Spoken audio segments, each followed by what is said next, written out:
Bem-vindos a mais uma atualização do cenário econômico da BTG Pactual Asset. Eu sou Rodrigo Fontinelli e, junto com a Stephanie Birman, vamos trazer tudo que movimentou os mercados em fevereiro no Brasil e no exterior. Vamos começar falando sobre o cenário internacional, que foi o grande destaque do mês de fevereiro. O conflito entre a Rússia e a Ucrânia foi o grande evento. Embora para o PIB global a Rússia represente apenas 3% e a Ucrânia cerca de 0,4%, para a produção de algumas commodities agrícolas, energéticas e metálicas, elas representam cerca de 10 a 20%. Portanto, o preço das commodities apresentaram uma forte alta no mês de fevereiro e caso esse conflito persista, esses preços podem continuar ainda mais elevados. Vale dizer que isso aconteceu num contexto de inflação global muito elevada. Portanto, esse é mais um ponto para a gente monitorar.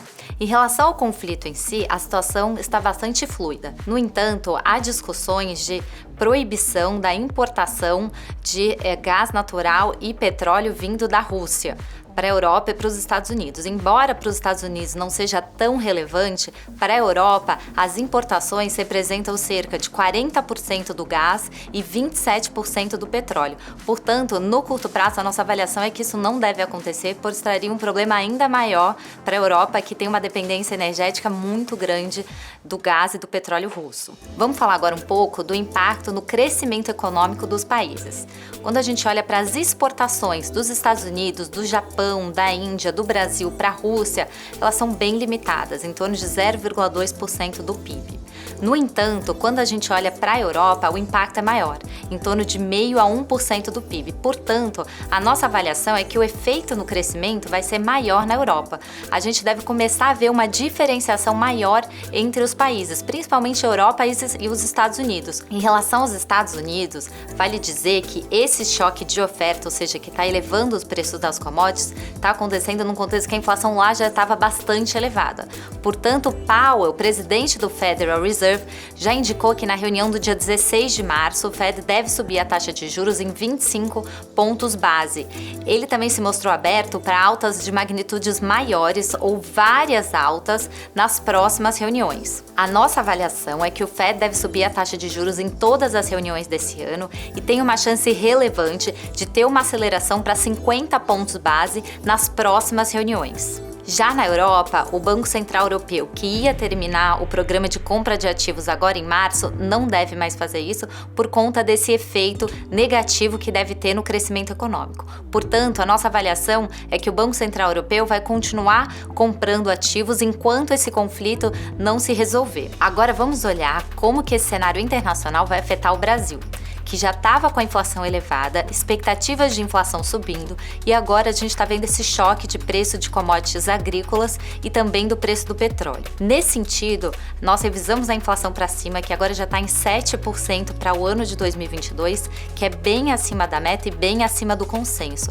Para 2023, a gente está projetando uma inflação também acima de 4%, só lembrando que a meta para o ano de 2023, que hoje é o grande foco do Banco Central, é 3,25%. Portanto, a gente está vendo um cenário em que a inflação vai persistir por um tempo longo, bem acima da meta. Nesse sentido, a nossa avaliação é que o Banco Central deve reduzir sim o ritmo de alta na reunião de março, de 150 pontos base para 100 pontos base. No entanto, a nossa avaliação é que esse ciclo de alta da taxa Selic ele pode se estender, de modo a minimizar esses efeitos inflacionários, minimizar para que ele passe para as expectativas de inflação.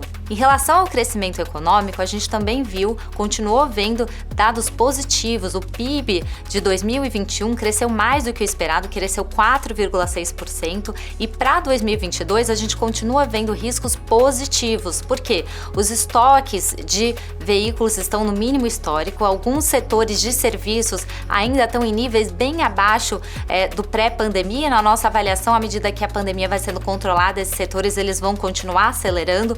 Portanto, a nossa avaliação é que o PIB de 2022 deve ficar em torno de 0,5% positivo. Em relação ao preço das commodities, vale dizer que enquanto ela pode ter um efeito negativo no crescimento econômico de alguns países, de alguns setores da população, que obviamente vão ver os alimentos e a gasolina subindo, como o Brasil é um grande produtor de commodities, quando esses preços sobem, o efeito líquido no crescimento econômico pode ser positivo. Nesse contexto, o real, que foi a moeda de destaque de apreciação no ano de 2022, pode continuar se beneficiando dos preços das commodities em níveis elevados e também da taxa de juros no nível ainda mais alto. Um último ponto que precisamos observar é em relação ao canal financeiro no crescimento econômico, por conta da exposição a ativos russos. Embora a exposição à dívida soberana e corporativa seja moderada, há um passivo de cerca de 300 bilhões de dólares que precisam ser monitorados. O impacto disso até o momento está bastante limitado, mas é algo que a gente vai continuar monitorando. Essas foram as considerações do cenário doméstico e internacional no mês de fevereiro. Por tudo que a Stephanie mencionou, o mês de fevereiro foi marcado pela tentativa de controle da inflação aqui e lá fora e das notícias vindas da guerra na Ucrânia. Nesse contexto de incertezas globais, o real tem se destacado e em fevereiro registrou o quarto mês seguido de valorização frente ao dólar de 2,82%, fechando o mês a R$ 5,15. No acumulado do ano, o real se valorizou 7,51%. O começo do mês de março já foi marcado pela subida forte dos preços de commodities, em especial do petróleo, do alumínio e do aço. Outro fator importante que tem ocorrido no ano é a contínua entrada do fluxo de investimentos estrangeiros no Brasil, que até fevereiro ultrapassou 11,7 bilhões de dólares. Esse movimento fortalece o real e ajuda a combater a inflação aqui no Brasil. Agora em março, teremos a reunião do Copom, que deve elevar a taxa de juros mais uma vez, hoje em 10,75%, para combater a inflação. Vamos ver qual será a sinalização do Banco Central sobre o fim da alta de juros e como a guerra na Ucrânia vai afetar os preços, principalmente de commodities, no mercado internacional. Para quem busca exposição ao setor de commodities e quer aproveitar a subida do preço do mercado internacional, o ETF CMDB11 investe em ações de empresas brasileiras expostas ao setor e pode ser um ativo interessante no mercado atual. Quer ficar por dentro de todos os conteúdos da BTG Asset? Entre no nosso site, siga a gente no LinkedIn e no YouTube.